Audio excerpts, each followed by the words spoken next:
오늘 본문에서도 주님께서는 이 고치시는 사역을 계속하고 계십니다.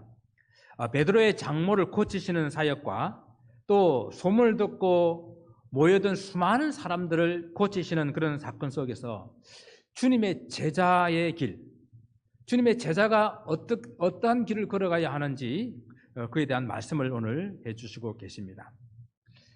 여러분들은 주님의 제자입니까? 오늘 이 말씀을 준비하는 동안에 나는 정말 주님의 제자인가? 또 그리고 우리 남가주 예수사랑교회 성도님들은 주님의 제자로 잘 양육되고 있는가 하는 그 질문을 계속 해보았습니다. 오늘 우리 이 말씀을 통해서 주님을 믿고 제자가 된다는 하는 것, 그 제자의 길로 살아간다고 하는 것이 무슨 의미인지 깨닫는 그런 귀한 축복이 있기를 소원합니다. 주님께서 베드로의 장모의 열병을 고치신 그 날이 바로 안식일이었습니다. 마가복음 1장과 누가복음 4장에 보게 되면 이 같은 말씀이 나오게 되는데, 주님께서 안식일 그 날에 가버나움 회당에 들어가셔서 말씀을 가르치시는데, 그 가버나움 회당에 귀신 들린 자가 있어가지고 그 귀신 들린 자를 고쳐주는 그런 사건이 안식일 날 있었습니다. 그리고 나서 회당에서 나오셔가지고 베드로의 집으로 들어가신 것입니다. 근데 베드로의 집에 들어가셨는데, 베드로의 집에 들어가시자 베드로의 장모가 열병으로 알아 누워 있는 것을 보시고 그를 손으로 만지고 일으켜 세우셔서 열병을 고쳐주신 그런 사건이 있게 됩니다. 그리고 예수님의 소문이 널리 퍼져나가고, 오늘 본문에서는 날이 저물 때에 사람들이 각종 병든 자, 귀신 들린 자들을 많이 데리고 왔다라고 말씀합니다. 오늘 여기서 날이 저물 때라고 하는 것은 안식일이 끝나는 그런 시간을 말하는 거예요. 자, 우리 유대인들의 안식일이 시작하는 날은 금요일 날 저녁에 해가 질 때부터 토요일 날 해가 질 때까지를 안식일이라 그러잖아요. 그래서 토요일 날 안식일 날 해가 지고 안식일이 끝나고 나면 사람들이 엄청나게 거리로 쏟아져 나와요. 그러니까 안식일이 끝나기를 기다렸다가 안식일이 끝나면 그때부터 막 사람들이 나와서 파티하고 이렇게 막 노는 그런 시간들을 가지게 됩니다. 지금도 그래요. 그래서 주일은 오히려 그 사람들은 아침 늦게 일어나고 회사도 학교도 늦게 시작을 해요. 그만큼 안식일이 끝나고 난 다음에 새로운 어떤 시간들을 시작한다는 이야기죠. 오늘 이 말씀도 저물 때에, 이 안식일이 끝났을 때에 사람들이 기다리고 있다가 많은 병든 자들, 귀신 들린 자들을 예수님께 데리고 왔다라는 그런 이야기죠. 그런데 주님께서는 이미 날이 저물었지만은 그 주님을 찾아온 많은 그런 병자들을 고쳐주시고 귀신 들린 자들을 쫓아내 주셨다라고 본문은 말씀하고 있습니다. 우리가 지난주도 살펴보았듯이 예수님께서 병을 고치는 이런 사역, 이것을 통하여 주님께서는 사람들을 단순히 병 고치는 그것만을 목적이 아니라 그 병 고치는 일을 통해 가지고 사람들을 구원으로 이끄시고 사람들을 참된 회복으로 이끌어 가시는 그런 주님의 사역임을 우리는 살펴보았습니다. 그렇습니다. 주님께서 병자들을 고치시고 또한 귀신들을 쫓아내시고 기적들을 베푸시는 것은 자신이 가지신 그 능력을 사람들에게 나타내 보이거나 또한 그것으로 말미암아 사람들에게 큰 관심과 주목을 받기 위함이 아니었다는 것입니다. 주님께서는 이 땅에 메시아로 오셔서 주님께서 오신 그 본질적인 그 사역을 하시고 계신 것입니다. 그래서 이 마태는 오늘 병 고치고 귀신을 쫓아내시는 이 사역을, 이 예수님의 사역을 성경에 예언된 이사야서 53장 그 말씀에서 예언된 그 말씀을 성취시키고 있다라고 이렇게 오늘 본문을 기록하고 있어요. 우리의 연약한 것을 친히 담당하시고 그 병을 짊어지셨도다. 이사야 53장 4절 말씀을 인용하여서 주님께서 하시는 이 모든 사역들이 성경을 이루고 있는 사역이라는 것입니다.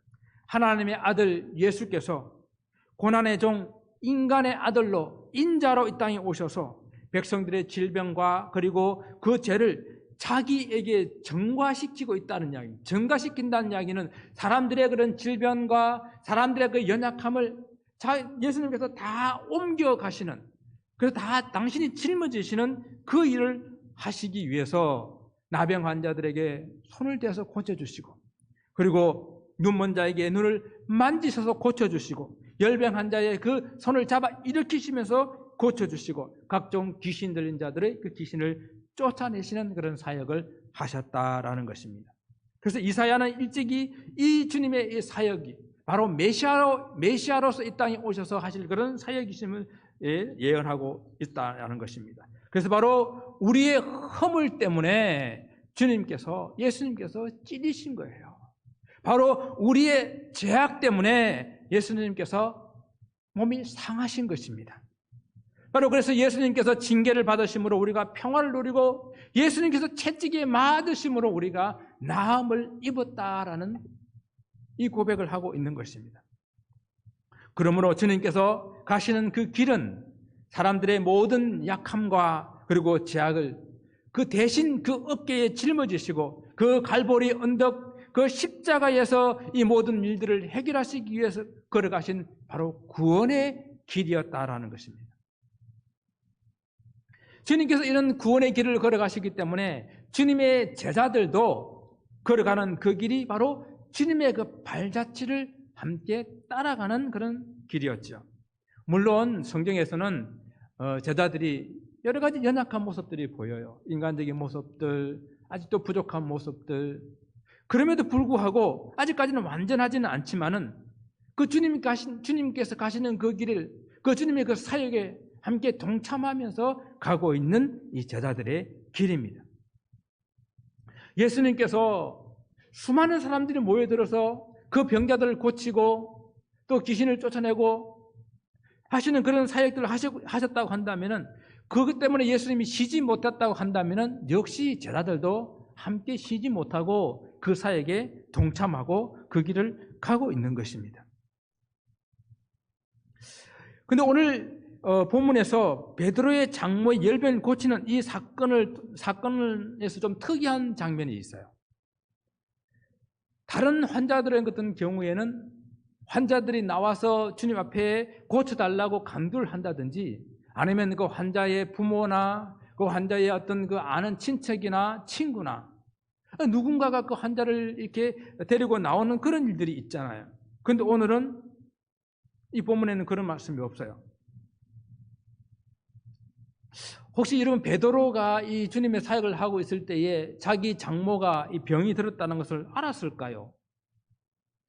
알았다고 하더라도 예수님께 모여들고 있는 수많은 그런 사람들, 그런 병자들, 그런 병자들을 고치시는 그런 주님 앞에 어쩌면 자기 그 장모의 열병을 고쳐달라고 할 만한 그런 여유가 없었는지도 모르겠어요. 만약 이 장모의 열병을 고쳐달라고 간청을 해야 된다면 누가 해야 되겠습니까? 베드로 아니면은 베드로 아내가 해야 되지 않겠습니까? 그런데 오늘 성경에는 그런 말씀이 없습니다. 그래서 이렇게 한번 생각을 해보았습니다. 예수님의 제자의 길이라는 것은 자기뿐만 아니라 자기 가족을 미처 돌아볼 만한 그런 여유도 없이 예수님 앞에 예수님을 따라다녔던 그런 삶이 아니었을까? 수많은 사람들이 질병을 고침을 받고 또 수많은 사람들이 그 문제의 해결함을 받는 것을 보면서도 정작 자기의 문제, 자기 가정의 문제는 주님 앞에 내어놓을 만한 그런 여유가 없는 그러한 바쁜 그런 일정들이 아니었을까 한번 생각을 해보았습니다. 주님께서도 누구든지 나를 따르거든, 나를 쫓으려거든 자기를 부인하고 자기 십자가를 지고 쫓을 것이라고 말씀을 하셨습니다. 주님께서 제자를 부르실 때에 베드로 어떻게 했습니까? 베드로는 배도 그물도 버리고 주님을 쫓았다고 그랬습니다. 가족을 돌아볼 만한 그런 여유가 없는 그런 삶을 살았다는 이야기입니다.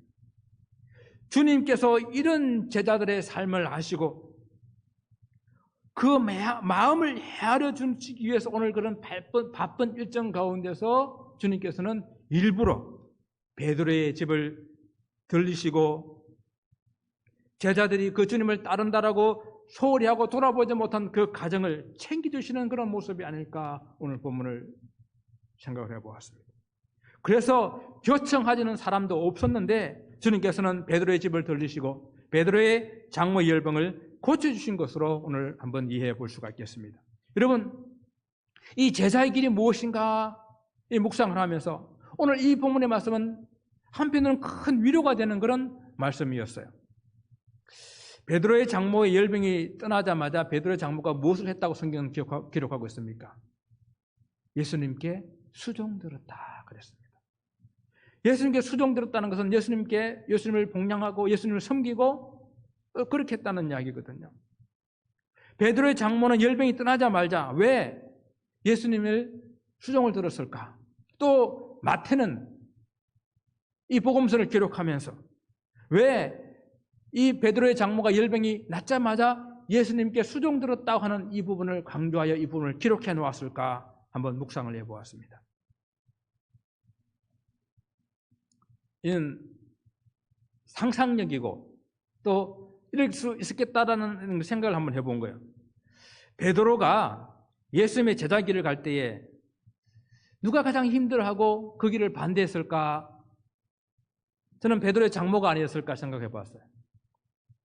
자기 딸을 베드로에게 시집 보낼 때는 그래도 갈릴리에서 배도 있고 힘 좀 쓰고 성격은 좀 급하지만은 그리고 고기 좀 잡는다 하는 그런 베드로였기 때문에 이 베드로한테 시집 보내면은 내 딸은 밥은 안 굶겠구나.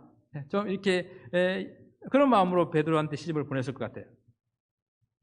그런데 어느 날 이 베드로가 예수님이라는 사람을 만나고 난 다음에 가정도 버리고 배도 버리고 주님을 따라다니는 거예요. 가장으로서의 책임을 다하지 못하고 유대 사회에서 남자가 가장으로서 책임을 다하지 못했을 때 그 남겨진 가족들의 어려움이라는 것은 이루 말할 수가 없는 거예요. 철저하게 가부장적인 그런 사회이기 때문에. 그래서 장모인 이 베드로의 장모는 이 사위인 베드로의 행동이 정말로 못마땅하고 정말로 불만이 많지 않았을까 생각을 해봅니다. 그런데 제자들의 이러한 삶을 가장 잘 아시는 분이 우리 주님이시라는 겁니다. 주님을 위해서 모든 것을 버리고 주님을 따라 있는 이 제자들의 형편을 아시고 그들의 마음을 만져주시기 위해서 주님께서 오늘 이 일을 작정하신 거 아닌가 생각을 해본 겁니다. 베드로가 요청하지는 않았지만 베드로의 형편을 아시고 그 집에 들어가서 열병을 누워 계신 장모를 고쳐주신 것입니다. 오늘 베드로의 장모가 고침을 받은 것은 단순하게 그 열병을 고침 받은 것뿐만 아니라 그 베드로의 그 마음을 만져주시며 베드로의 장모의 그 마음을 만져주시며 베드로와 그 장모의 관계를 회복시켜 주시는 그런 주님의 사역이었다라는 것이죠. 정말 열병 중에 있을 때에 아무도 찾아와 주지 않고 고난 속에 있는 그 자기를 베드로가 따라다니는 자기 사위가 따라다니는 그 예수께서 오셔서 그 손을 만지시며 열병을 고쳐주실 때에 베드로가 나의 사위가 따라다니는 이분이 메시아이구나. 그가 부질없는 짓을 하고 있는 것이 아니구나 하는 것을 알게 되면서 그 관계가 회복되어지고 베드로와 장모의 그 껄끄러운 관계를 회복시켜주는 그런 계기가 되지 않았을까 생각합니다. 그래서 베드로의 이 장모는 열병이 떠나자마자 그녀도 이제는 주님을 수종되는 그런 자리에 있다는 것을 강조하고 있는 것입니다. 사랑하는 성도 여러분, 우리가 주님의 제자로의 길로 주님을 따라가게 될 때 누구보다도 우리 마음을 우리 형편을 잘 아시는 분이 바로 우리 주님이시라는 것입니다. 우리가 주님 일로 바쁠 때에 주님께서는 우리 일로 바쁘십니다. 우리가 주님의 그 마음을 알아서 이웃을 돌아보고 교회를 돌아보고 연약한 자를 돌아보게 될 때에 주님께서는 우리 가족을 돌아보시고 우리의 형편을 돌아보신다는 이야기입니다. 여러분, 사람들은 몰라줘도요, 우리 주님께서 하시면 우리 주님께서 하시고 위로해 주시면 되는 것 아닙니까? 그래서 힘들어도 바로 제자의 길을 갈 수가 있는 것입니다. 오늘 두 번째로 생각해보고 싶은 것은 주님께서 이 고치시는 사역을 인해가지고 수많은 사람들이 이미 모여들었는데 주님께서 제자들에게 말합니다. 건너편으로 가자. 건너편으로 가자. 건너편으로 가라라고 이렇게 명령을 하시게 됩니다. 이런 주님의 명령은요, 사역과 그로 인해서 모여든 수많은 사람들로 인해 가지고 영향을 받게 될 그런 제자들 때문에 이런 명령을 하신 거예요. 이 비슷한 명령이 오병이어의 기적을 베푸고 난 다음에 있었어요. 오병이어의 기적으로 수많은 사람들이 먹고 남았을 때의 사람들은 이 예수님만 있으면 되겠구나. 예수님을 억지로 임금 삼으려고 그랬잖아요. 그때 주님께서 서둘러 제자들을 호수 건너편으로 가라고 배를 태워 보내고 주님께서는 혼자 기도하러 가셨잖아요.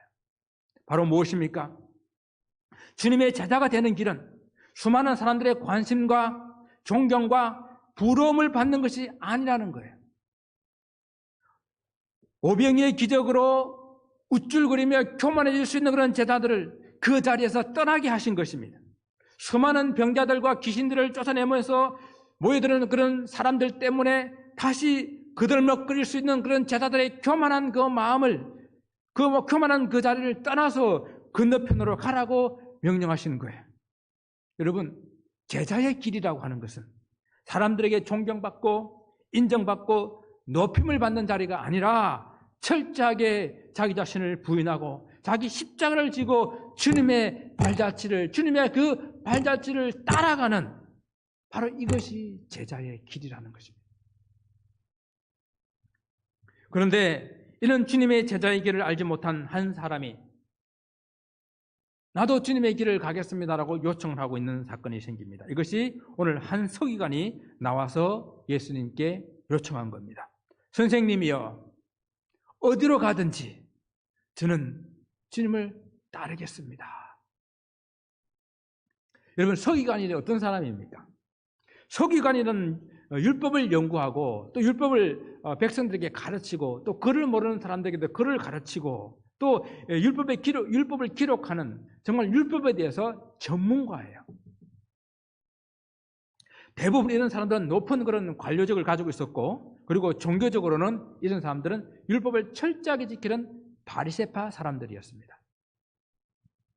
이러한 서기관이 주님을 선생님이라고 부르며 내가 주님 어디로 가시든지 내가 주님 따라가겠습니다 라고 주님 앞에 나온 거예요. 요즘 말로 한다 그러면은 국회의원 정도 되는 사람이 대학교에 박사학위를 가지고 있는 교수 정도 되는 사람이 설교 말씀을 듣고 은혜를 받아가지고 내가 이 교회에 헌신하겠습니다. 내가 주님을 따라가겠습니다 라고 나온 거예요. 그럼 어떻게 해야 될까요? 아이고 어서 오십시오. 여기 앞자리에 앉으십시오. 조금 있다가 교육부장, 무슨 부장 주지 않겠습니까?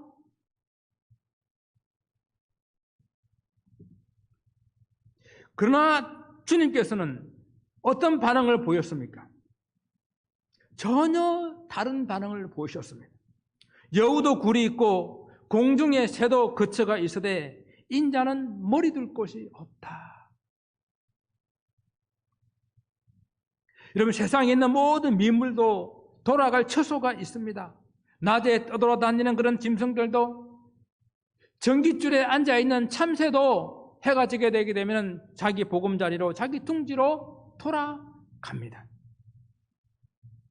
이것이 자연의 이치예요.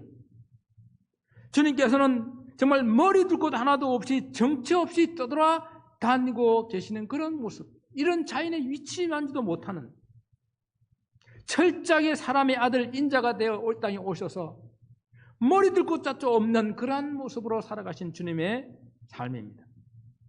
여기서 이런 주님의 제자의 길이란 세상 사람들이 말하는 세상 사람들이 스승과 제자의 그런 관계가 전혀 다르다는 것을 말씀해 주고 계신 거예요. 당시에 이 서기관들은 율법을 연구하는 사람들 중에서 있잖아요.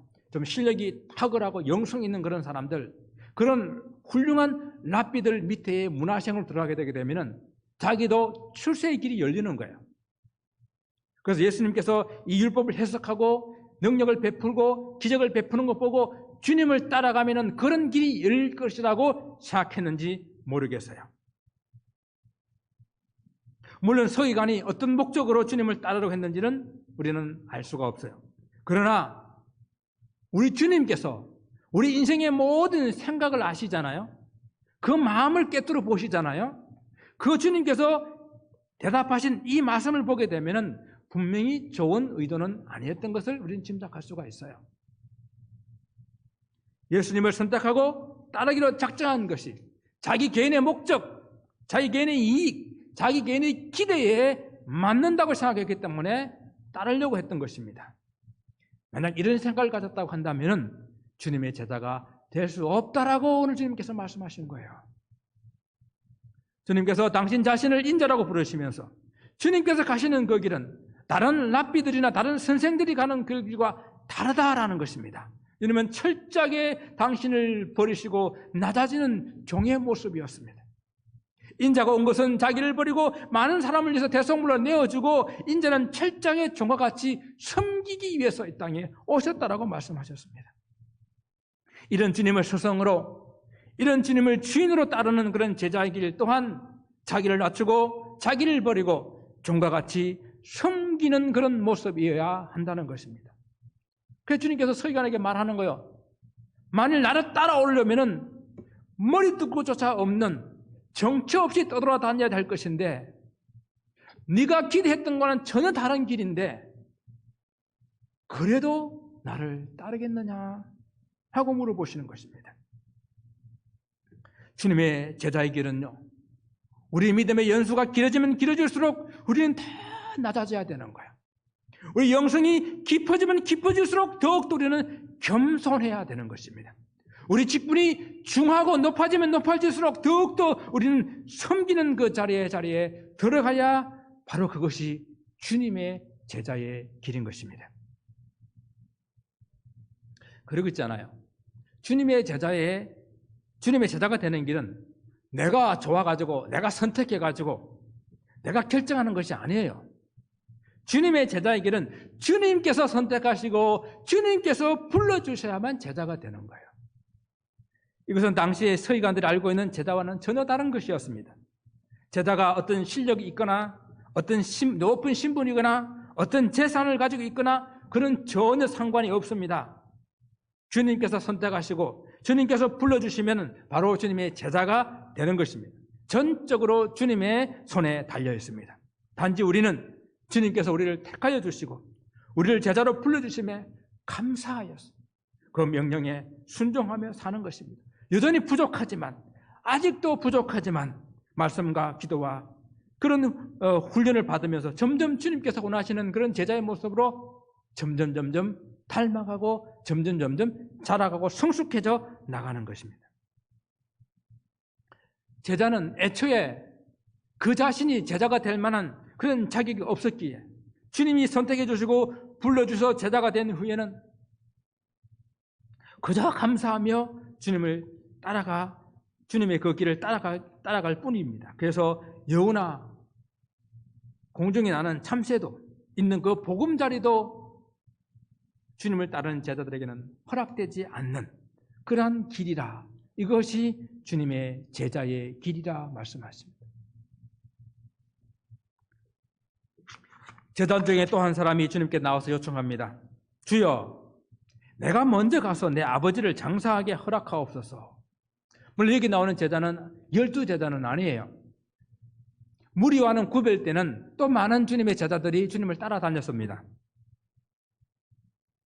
그렇지만 이 제자가 주님께 요청한 것은 어쩌면 좀 지극히 당연하다고 볼 수 있지 않습니까? 율법에서도 내 부모를 공경하라 했었고요. 그리고 이 부모의 장례식을 치르는 것은 자식으로서는 마땅히 당연한 그런 일이라고 생각합니다. 그런데 그 주님의 대답은 너무도 의외예요. 죽은 자들로 저희 죽은 자를 장사하게 하고 너는 나를 따르라 라고 말씀하셨어요. 이 말씀에 오해하지 마시고 이 말씀에 시험 들지 말아야 됩니다. 주님께서 너무도 당연한 자식의 도리마저 행하지 못하게 하신 이 명령을 우리는 어떻게 이해하면 좋을까요? 이 제자가 아버지를 장사하게 허락해 달라고 하는 것은 아마 두 가지 경우를 한번 생각해 볼 수 있을 것입니다. 첫째는 아직 아버지가 돌아가시지 않았습니다. 그런데 아버지가 연로하십니다. 그래서 그 부모와 함께 아버지와 함께 지내다가 아버지가 돌아가시면 장사를 지낸 그 후에 내가 주님을 마음껏 따르겠습니다 하는 그런 이야기입니다. 두 번째는 정말로 아버지가 돌아가신 그런 경우입니다. 이 두 가지 어떤 경우이든지 간에 자식이 부모님께 마땅한 도리를 하겠다는 것인데 주님의 대답은 죽은 자를 장사하게 하고 너는 나를 따르라 이렇게 말씀하십니다. 여러분, 아버지가 만약 아직 돌아가지 않았다고 한다면 어떻게 될까요? 꽤 시간이 걸리는 그런 일이겠죠.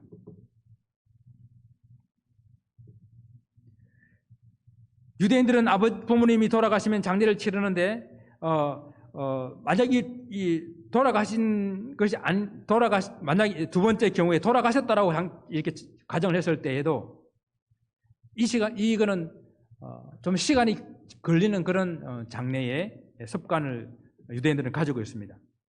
부모님이 돌아가시면 장례식을 치러야 되죠. 그런데 유대인들 장례 습관은 시신을 선반 위에 두고 그리고 시신이 1년 동안 그 선반 위에서 완전히 다 이렇게 부패되고 나면은 그 뼈를 뒤에 있는, 만약에 가족묘일 경우에는 뒤에 있는 웅덩이에다가 뼈를 던집니다. 성경에서 바로 이런 모습을 내 조상에게로 그 조상에게로 돌아간다라고 하는 그 표현을 조상에게 그 뼈를 돌려주는, 조상들이 뼈가 있는 그곳에 돌려주는 것을 이런 식으로 표현을 했었습니다. 그래서 1년이라는 기간이 필요한 거예요. 유대인들은 이런 1년의 그 기간 전체를 장사 지내는 기간으로 이렇게 이해를 하고 있습니다. 그럼 아버지가 돌아가셨다고 하더라도 그 장사를 허락해달라는 이 요청은 적어도 1년 이상을 기다렸다가 주님을 따르겠다는 그런 이야기로 해석을 할 수가 있습니다. 그것이 주님이 부모가 돌아가셨던 아니면 아직 돌아가지 않으셨던 우리가 부모에 대한 자식의 도리를 한다고 하는 것은 참 중요한 일 아니겠습니까? 그런데 율법에서도 내 부모를 공경하라고 하셨고 그리고 실제로 부모를 공경하라는 이 계명은 병들거나 인종이 가까운 부모를 정성껏 보살펴드리는 것, 그리고 나이 드신 부모님을 봉양하는 것, 그리고 부모님 돌아가시면 장사 지낸 것과 임종 후에 6일 동안 그 추모 예식을 거행하는 것, 이런 것들 중에 하나라도 게을리하게 되면은 유대인들은 율법을 어기는 것, 내 부모를 공경하라는 율법을 어기는 것으로 그렇게 이해를 했었습니다. 그런데 있잖아요. 주님께서 이러한 율법을 모르시겠습니까? 주님께서 이렇게 유대인들의 율법과 장로들의 유전, 이것을 주님께서 모르시겠습니까?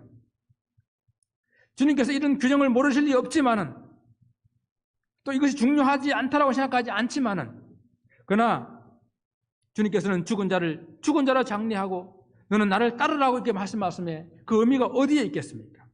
그것은 바로 주님께서는 이 주님을 따르는 이 길은 모든 것들 중에서 제일 우선순위가 된다는 그 말씀을 지금 하고 계시는 거예요. 죽은 자를 장사하는 것은 사람들을 죽은 자로 표현했는데 이것은 육신의 죽음을 말하는 것이 아니라 영적인 그런 죽음을 의미한다고 이해할 수가 있어요. 영적으로 죽은 자들, 그들과는 다른 구별된 그런 제자들은 지금 현재 영적으로 살아있는 자들이라고 한다면, 너희가 만약에 나를 따르는 제자가 되어서 영으로 살아있는 사람이라고 한다면 지금 중요하고 급한 그 어떤 일보다 우선된 일, 중요하고 시급한 일, 그것이 바로 주님을 따르는 제자의 길이다라는 것을 말씀해 주고 있는 것입니다. 여러분, 사람이 살아가면서 가장 중요하고 시급한 그런 일이 돌아가신 부모님을 장사하는 일 맞아요. 맞습니다. 주님께서 그걸 부정하는 것이 아니에요. 이것이 중요하지 않다라고 말씀하시는 것이 아닙니다.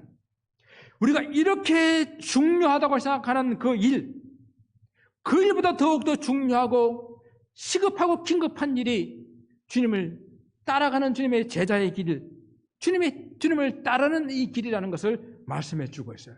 그렇다면 우리는 한번 돌아봐야 됩니다.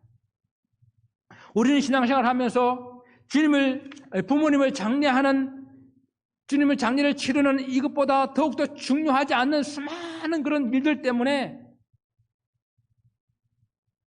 주님을 따르는 일에, 이 제자의 길에서 머뭇거리고 주님을 따르는 이 일을 게을리하고 미루고 주신 사명을 등한시했던 일이 얼마나 많습니까? 먹고 마시고 사는 일 때문에, 부모를 장사하는 일보다 훨씬 덜 중요한 그 일 때문에, 주님은 그 일보다 더 중요한 일이 주님을 따르는 일이라고 말씀하시는데, 우리가 중요하다고 생각하는 어떤 사람, 어떤 일, 어떤 물건, 어떤 사건, 그 어떤 것보다도 제자로서 주님을 따르는 일이 우선돼야 된다라고 말씀하시는 거예요.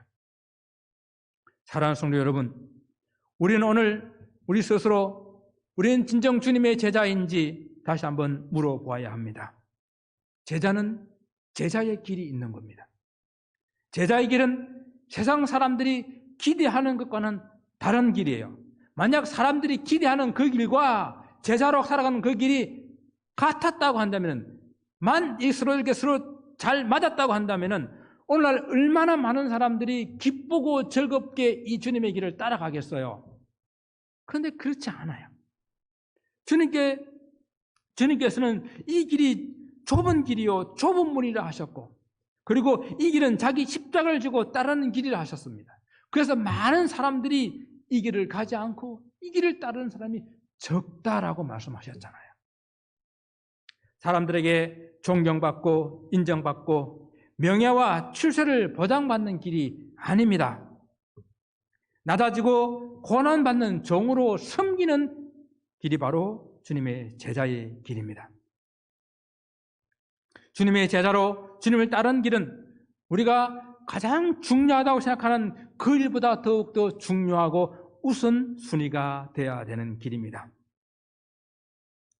그러나 그렇게 주님을 따라갈 때에 베드로의 마음을 아시고 그 장모를 치료하시며 위로해 주신 것처럼 세상 사람들은 알지 못하는 그런 주님의 위로가 있다라는 거예요. 그리고 이 제자의 길을 걸어가는 이 길 끝에 우리 주님께서 수고하고 애썼다고 우리를 반겨주실 우리 주님이 기다리고 계신다는 것입니다. 사랑하는 성도 여러분, 여러분은 제자입니까?